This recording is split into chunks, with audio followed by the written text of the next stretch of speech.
Hey guys, Congresswoman Cammack here. Oh, we have a doozy for you today. I'll just get right to it. It is about 10:30 on Thursday, January 13th, and I am getting ready to head down to the House floor. We had a very late night voting, and it was about 11:30, and I was going to do this video last night, but I was exhausted and wanted to have a clear head when I shared this news with you. The Democrats are trying to take over the elections. I'm going to explain what is going on today, but most importantly, what you guys can do to help us. So, the Democrats are putting together a love child of two bills that are horrific. H.R. 1 for the Politicians Act and H.R. 4, which is another voting bill. They call it a voting rights bill, but really what this is it's a voting free-for-all. Because what this bill does, these two bills that they are marrying together and passing out of the House of Representatives today, what it does is a couple of things. The most egregious things I want to share with you, and this is what you guys need to be sharing, but the things that are in these bills are incredibly dangerous and will ruin our country for the rest of time. So this is it. This is the fight. The big things in the bill are, one, it gets rid of voter ID requirements. You would no longer be required to present an ID, a photo ID, to register to vote, and you would not be required to present an ID to vote. Okay, so that's a huge issue. You have to present an ID to drive a car, to get on an airplane, to buy cigarettes, to buy alcohol, and in some parts of the country, you now have to show voter ID and a vaccine passport to enter a building. Yet Democrats want to force Americans to accept anything. I am who I say I am. I could have gone under this bill and voted as someone else just because I say I am. That's what they want. They want to strip voter ID from our elections. That's the first part. The second part, they want non-citizens to be eligible to vote in our elections. That is unconstitutional. They want to encourage ballot harvesting. And ballot harvesting, just kind of explain it a little bit, it allows third-party groups to collect ballots. So your absentee ballots or your mail-in ballots, they would be able to be dropped off at various groups. And the thing that is very concerning is so many of these groups that would be accepting the ballots are highly political. We know their political affiliations. We know their leanings. If the NAACP and the ACLU have volunteers out there doing ballot harvesting, we know that that is probably going to be a mechanism for fraud, right? Because why in the heck would these groups that are paid for by political entities, why would they want to accept a bunch of ballots from people that most likely are not going to agree with their outcomes, right?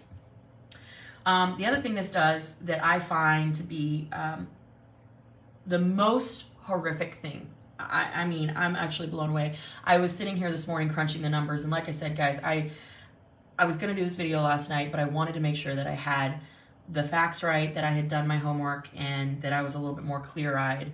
Because last night I was very upset. They were forcing us to vote on the rule on this bill. And when I tell you how they're doing this, you're going to be really upset. So they want to do a 6-to-1 match on donations to candidates that are $200 or less.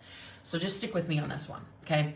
So any politician that gets a donation that is $200 or less gets a 6-to-1 match from the government. Well, we all know that the government doesn't make money. The government takes your money, my money, and then they give it away to other projects, right? So it's taxpayer money that will be funding this 6-to-1 match. Here is the example that I decided was going to be the most egregious.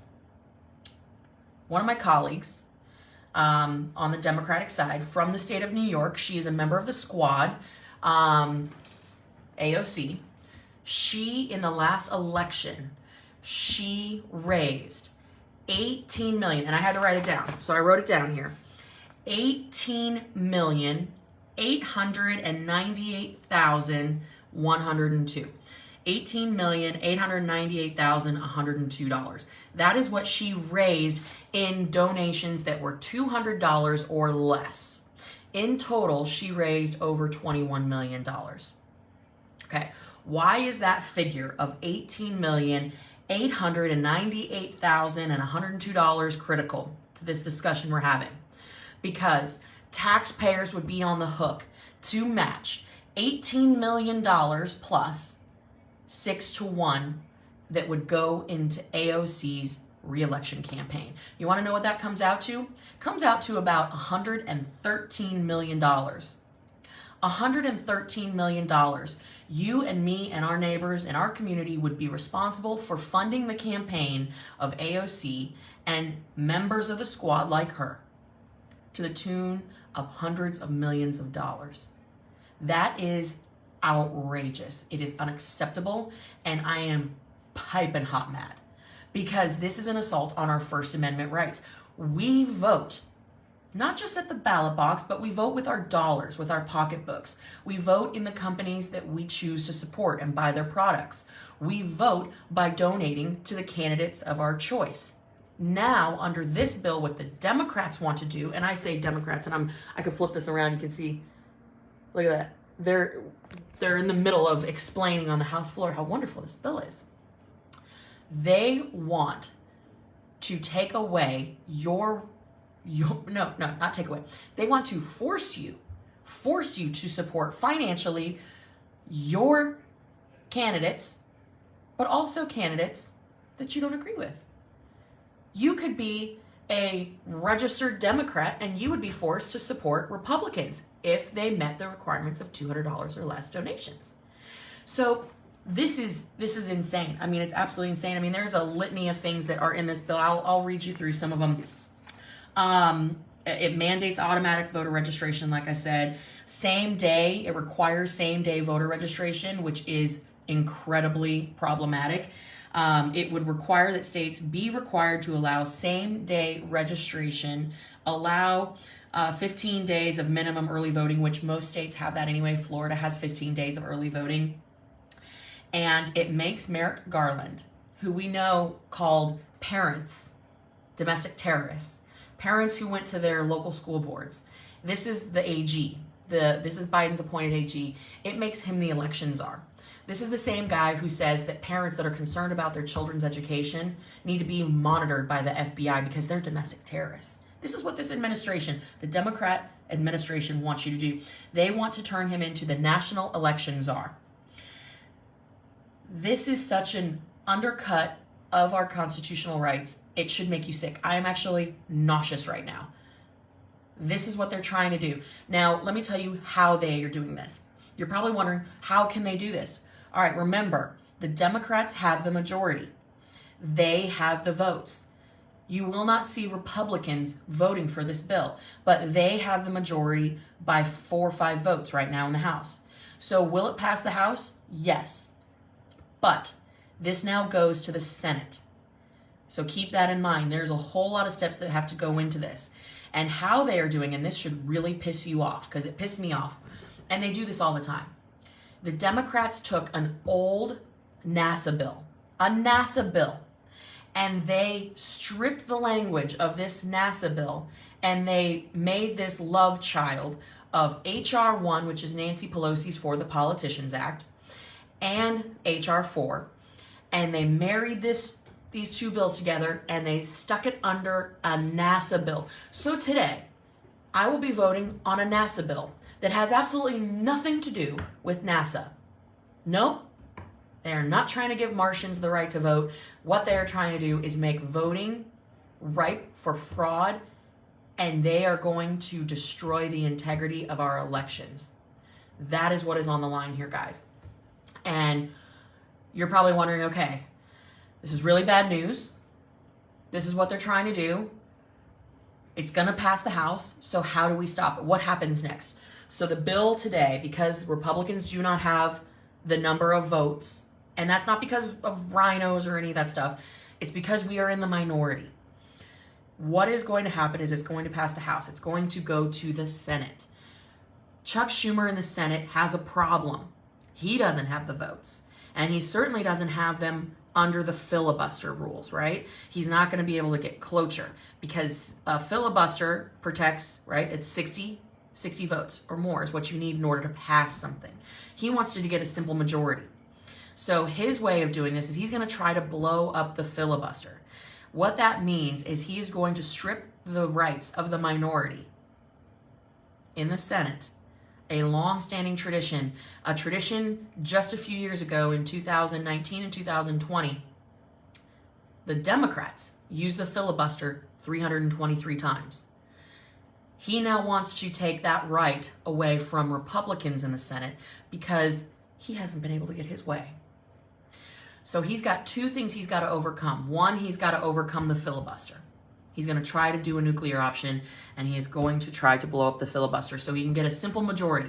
But even still, Sinema and Manchin are saying that they do not agree with blowing up the filibuster, and there's also a lot of problems with this bill. The Senate is a lot more of a political animal, much more rooted in tradition. Things move slower over there, and so we have a shot here.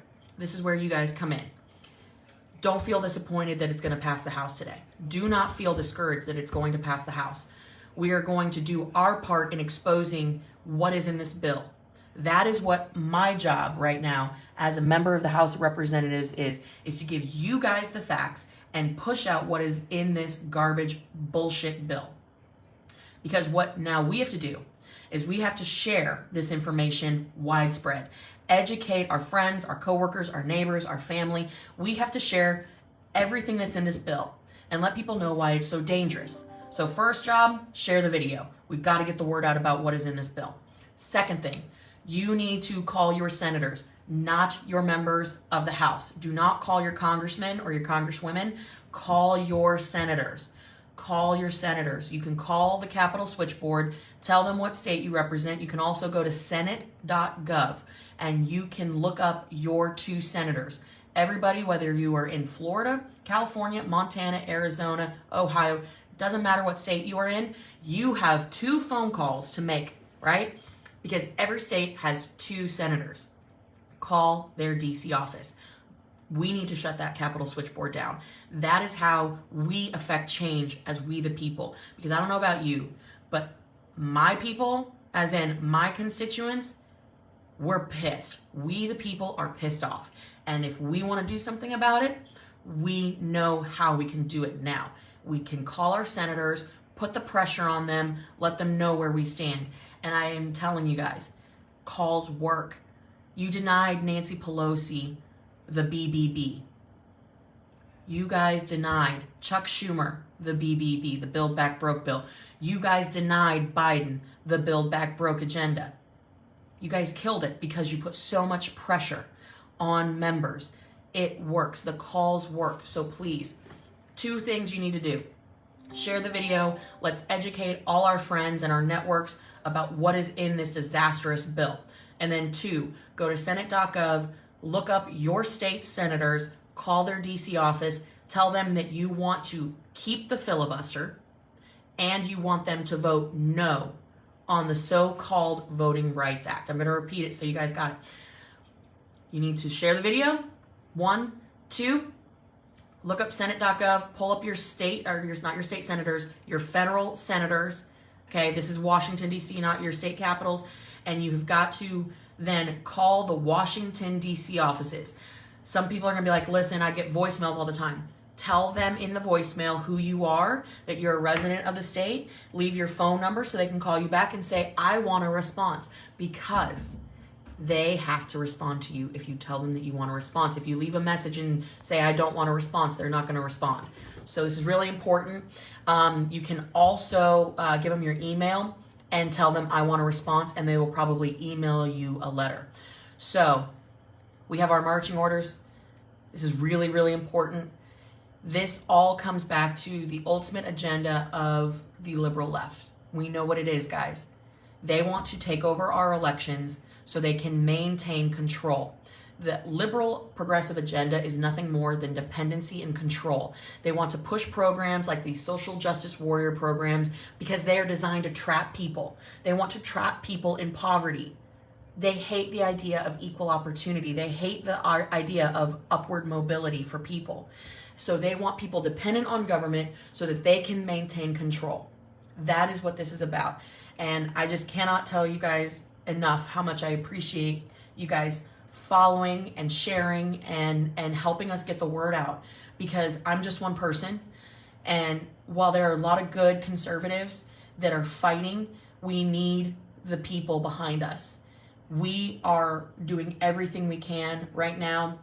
There's a big debate going on the House floor, and I'm telling you, there is a fight happening right now in our country. Really, the soul of our country is at stake here. So thank you guys so much. Thank you for making the calls. Thank you for sharing the video. Thank you for listening, and I'll keep you posted as things go along. But remember, we have to take action today, because if we don't, tomorrow we may not have a country. So thanks, guys.